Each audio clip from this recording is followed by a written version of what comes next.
अवधूत चिंतन श्री गुरुदेव दत्त. श्री स्वामी समर्थ. आजचे स्वामी संदेश सांगण्यापूर्वी देवावर किती प्रेम करावे हा प्रश्न शिष्याने गुरुला विचारला. गुरु नदीच्या काठावर शांत बसले होते. एक स्मितास केला आणि नदीकडे बोट करून दाखवले. नदीत काही कमल आणि काही बदक होते.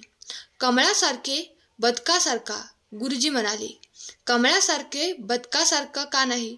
गुरुजी म्हणाले, पाणी आटलं की बदक दुसरीकडे निघून जातील, पण कमळ तेथेच सुकून जातील आणि पाणी आलं की पुन्हा कमळ बहरतील. प्रेम ही असंच असतं. देवाला काही मागून मिळालं नाही तर देव बदलायचा नसतो आणि विश्वास पण कमी करायचा नसतो. प्रार्थनेमुळे देव बदलत नाही, तर प्राथमिकमुळे प्रार्थना करणारी व्यक्ती बदलते. देव कधीच आपल्याला रिकाम्या हाताने ठेवत नाही. गमावलेल्या प्रत्येक गोष्टीची जागा तो चांगल्या गोष्टीने भरून काढत असतो. श्री स्वामी समर्थ. चला तर मग पाहूयात काय स्वामी आज तुमच्यासाठी दिव्य संदेश देतात. त्या अगोदर बोध आवडला असेल तर खरा स्वामी भक्त कमेंट करा. चिंता केल्याने बिघडलेल्या गोष्टी चांगल्या होत नाहीत, पण त्यावर चिंतन केल्याने चांगला मार्ग सापडतो. देवासमोर उभे राहून तुम्ही काय मागता यापेक्षा देवाकडे पाठ असताना तुम्ही कसे वागता यावर खूप गोष्टी अवलंबून आहेत. स्वामी म्हणतात, स्वतःची वाट स्वतः बनवा, कारण येथे लोक वाट दाखवायला नाही तर वाट लावायला बसले आहेत. प्रत्येक बाबतीत दुसऱ्यांचे अनुकरण करू नका. स्वतःची वेगळी ओळख निर्माण करा. लक्षात ठेवा, अतिविचारामुळे आपण आपल्या आयुष्यात काल्पनिक समस्या निर्माण करतो. ज्याला अस्तित्वच नसतं. उकळत्या पाण्यात प्रतिबिंब दिसत नाही, पण पाणी शांत आणि स्थिर असेल तर नक्की दिसतं. मन आणि विचार अशांत असताना मार्ग मिळणार नाही. शांत मन ठेवून एकाग्र करा, मार्ग नक्की मिळेल. अरे रडतोस कशाला? रडण्यासाठी तुझा जन्म नाही. तू तर स्वामींचा योद्धा आहेस, कारण स्वामींचे तू बाळ आहेस.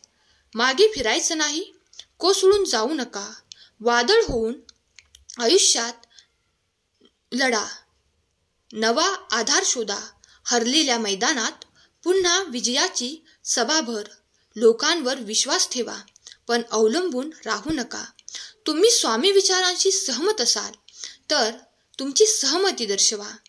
कमेंटमध्ये स्वामी आई मी तुझं बाळ कमेंट करा. आयुष्यात कोणतीच वेळ गेलेली नसते. जेथून तुम्ही सुरुवात करता तेथून तुमची चांगली वेळ सुरू होते. ज्या लोकांनी तुम्हाला निराश केले त्यासाठी त्यांना दोष देऊ नका, स्वतःला दोष द्या, कारण तुम्ही त्यांच्याकडून जास्त अपेक्षा ठेवल्या. जेव्हा कठीण वाटते, परिस्थिती बदलण्याचा प्रयत्न करतो, तसं करू नका. विचार कमी करा आणि निवांत जे होईल ते चांगलंच होईल असा विचार करा. शांतता त्या समस्येवर औषध असतं. कोण काय करतात, कसे करतात, कशासाठी करतात या सगळ्यापासून तुम्ही जितके दूर राहाल तितके खुश राहाल. अडचणी कितीही असू द्या, घाबरायचं नाही. स्वामी माऊली नेहमी आपल्या पाठीशी आहेत, हे कधी विसरायचं नाही. हरलेल्या मनाचा शेवटचा आधार म्हणजे स्वामी संदेश. लक्षात ठेवा, आपल्यात लपलेले परके आणि परक्यात लपलेले आपले जर तुम्हाला ओळखता आले तर आयुष्यात वाईट दिवस बघण्याची वेळ आपल्यावर कधीच येणार नाही. पडतोय पण घडतोय, रडतोय पण घडतोय, एकटा आहे पण कमजोर नाही. अभ्यास येथे पण संघर्ष संपला नाही. अंधार आहे आयुष्यात पण प्रकाशाची मशाल पेटवत आहे. शिल्लक रस्ते अवघड आहेत, पण माघार घेऊ नकोस, कारण तू यशाच्या अगदी जवळ आला आहेस. स्वामी तुमच्यावर कृपा कायम करोत. तुझ्या अडचणी समोर तुझ्या शक्तीला, इच्छाशक्तीला कमकुवत होऊ देऊ नकोस. तिला सांग तुझ्यात धमक आहे अजून खूप काही करून दाखवण्याची. स्वतःला दुर्बल नाही, सामर्थ्यशाली समज. मग सामर्थ्यशाली तुझे सर्व प्रश्नांची उत्तरे तुला मिळतील. स्वामी म्हणतात, ठाम राहायला शिका. निर्णय चुकला तरी हरकत नाही. स्वतःवर विश्वास असला की जीवनाची सुरुवात कुठूनही करता येते.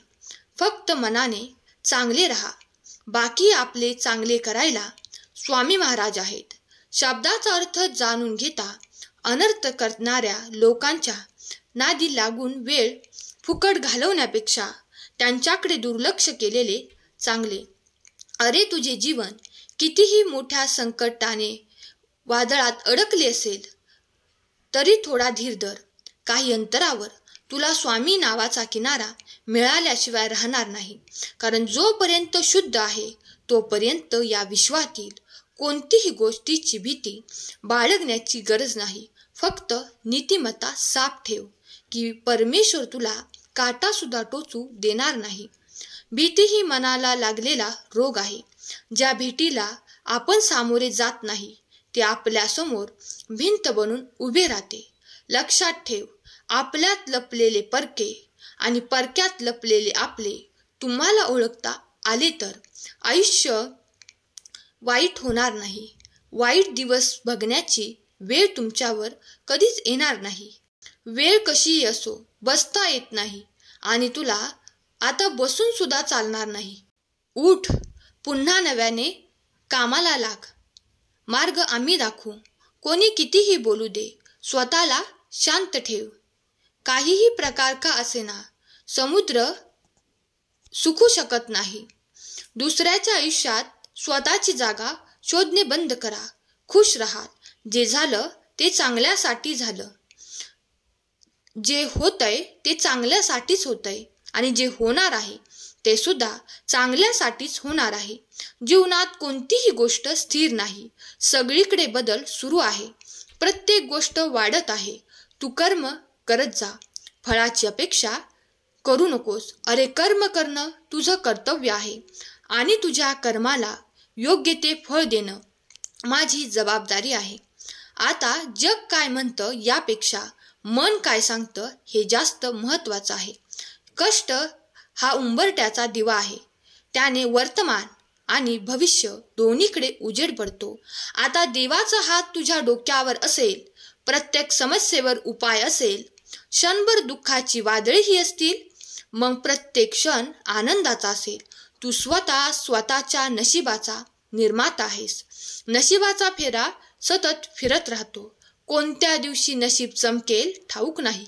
आयुष्यात भविष्याकडे ठामपणे जायचं असेल तर गेलेली वेळ, गेलेला पैसा, हरवलेले नातेसंबंध याचे दुःख करत बसणे पूर्णपणे सोडून द्यावे लागेल. त्या दुःखाला देवाजवळ सांगत बसण्यात काहीही फायदा नाही. लक्षात ठेवा, तुमचा दिशादर्शक आणि मार्गदर्शक योग्य असतील तर मार्ग चुकण्याचा प्रश्नच नाही. लोखंडाने सोन्याचे कितीही तुकडे केले तरी सोन्याची किंमत कधीच कमी होत नाही. हरतोय म्हणून खेळणं सोडू नका. कदाचित शेवटच्या क्षणी निकाल तुमच्या बाजूने लागेल. लक्षात ठेवा, नातं वाचवण्यासाठी तुम्हाला झुकावं लागत असेल तर नक्कीच प्रयत्न करा, पण वारंवार असं करू नका. त्यापेक्षा स्वाभिमानाने जगा. लोकांना जेव्हा तुमच्या सकारात्मक गोष्टींचा फायदा होत असतो तोपर्यंत तुम्ही त्यांच्यासाठी सर्व काही असता, पण जसा फायदा संपतो तेव्हा तुम्ही सकारात्मकता ऐवजी नकारात्मक वाटू लागता. तुमच्याबद्दल गैरसमज होऊ लागतो कारण गरज संपलेली असते. अशा वेळी सर्वस्वी स्वामींच्या सेवेत झोकून जायचं, कारण ती माऊली आहे. तिला माहीत आहे फायदा कुठे आहे. प्रेम माहीत असतं. विचारपूर्वक स्वतःचा सुख दुसऱ्याच्या आधी नसेल तर ते सुख कधी मिळेल यात शंकाच राहील. त्यामुळे इतर कोणी तुम्हाला सुखी करेल ही आशा ठेवू नका. वेळ वाया घालवू नका. इतरांच्या सुखावर जायचं नाही. आपलं दुःख कोणाला सांगायचं नाही. तुम्हाला श्री स्वामी समर्थ तुमच्यावर नेहमीच कृपा करतील. तुम्हाला सुखात, आनंदात, ऐश्वर्यात ठेवतील. बाळा, जाता जाता एवढंच सांगेन, मी परत येईन. पण बाळा, नेहमी लक्षात ठेव, तुझे कष्ट आता संपणार आहेत. उत्तर शोधायला तू योग्य मार्गावर आला आहेस. शब्द माझे तुझ्या आठवणीत ठेव. फक्त नीतिमत्ता साथ ठेव, काळजी करू नकोस. मी आहे तुझ्या पाठीशी. तू तुझा मार्ग चालत राहा. केलेली सेवा स्वामींचरणी अर्पण करते. आजचा हा संदेश शेवटपर्यंत ऐकल्याबद्दल धन्यवाद. श्री स्वामी समर्थ. जय जय स्वामी समर्थ.